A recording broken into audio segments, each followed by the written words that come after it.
চারদিকে বাক্স ভর্তি হাজার হাজার মৌমাছি, পাশেই সরিষা ক্ষেত। মৌমাছিরা উড়ে গিয়ে পাশের সরিষা ফুল থেকে মধু সংগ্রহ করে আবার বাক্সের ভেতরে চলে যাচ্ছে। বাক্সের ভেতরে মৌচাকে মধু সংগ্রহ করছে মৌমাছিরা।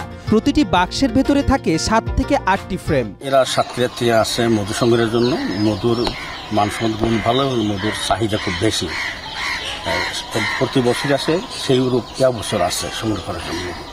যতদিন ফুল থাকে ততদিন এরা মধু সংগ্রহ করবে। কিছুদিন পর পর আগুনের ধোঁয়া দিয়ে এসব বাক্স থেকে মৌমাছি সরিয়ে দেয়া হয়।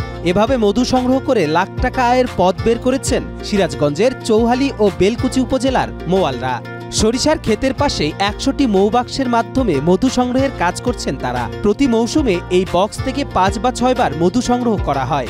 প্রথম সংগ্রহে 8 থেকে 9 মণ মধু সংগ্রহ করতে সক্ষম হয়েছেন মোয়ালরা। 100 বক্সে প্রায় 8 মণ 9 মণ 10 মণ আইসি। এই যে আপনার সরিষা ফুলের মধু সংগ্রহ করার জন্য এখানে এসে এই প্রথম কালেকশন দিয়েছি, আবার দ্বিতীয় কালেকশন দিচ্ছি আর কি। প্রতিটি বাক্সতে মৌমাছিদের মৌরানী থাকে। রানীর আওতায় অসংখ্য মৌমাছিরা 3 কিলোমিটারের মধ্যে সরিষা ক্ষেতের ফুলে ফুলে ঘুরে মধু সংগ্রহ করে নিজ ঘর বাক্সের মধ্যে রানীর কাছে ফিরে আসে। মৌখামারিরা সেখান থেকে কৃত্রিম প্রক্রিয়ায় মধু সংগ্রহ করে থাকেন। এই প্রক্রিয়ার মাধ্যমে খামারিরা এবছর প্রায় 50 থেকে 60 মণ মধু সংগ্রহ করতে পারবেন বলে আশাবাদী তারা। বৃষ্টি বাদল আমাদের মতো কৃষকের অনুকূলে থাকে, আল্লাহর রহমত এবার সরিষার ফলন অনেক ভালো হবে ইনশাআল্লাহ। খুবই রেট ভালো আছে এখন। এই রেটটা যদি থাকে তাহলে ব্যবসা লাভবান হয়ে যাবে। ফার্স্ট কালেকশন দিছি এবছর, হয়তো এখন 5 থেকে 6টা কালেকশন হবে।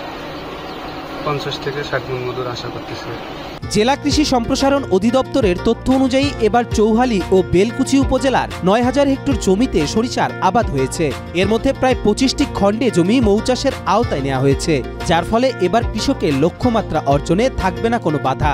মধুর চাহিদা পূরণের পাশাপাশি অর্থনীতিতে যোগ হবে নতুন মাত্রা। আমাদের চৌহালি উপজেলায় 7টি ইউনিয়নে 2625 হেক্টর জমিতে সরিষা আবাদ হয়েছে এবং বিভিন্ন জায়গাতে সরিষা ফুল এসেছে। আশাবাদ ব্যক্ত করছে এবার সরিষা ফলন পেয়ে কৃষকরা লাভবান হবে এবং চৌহালি উপজেলার বিভিন্ন জায়গাতে মৌ চাষিরা মৌ বক্স স্থাপন করেছে, মধু সংগ্রহ শুরু হয়েছে।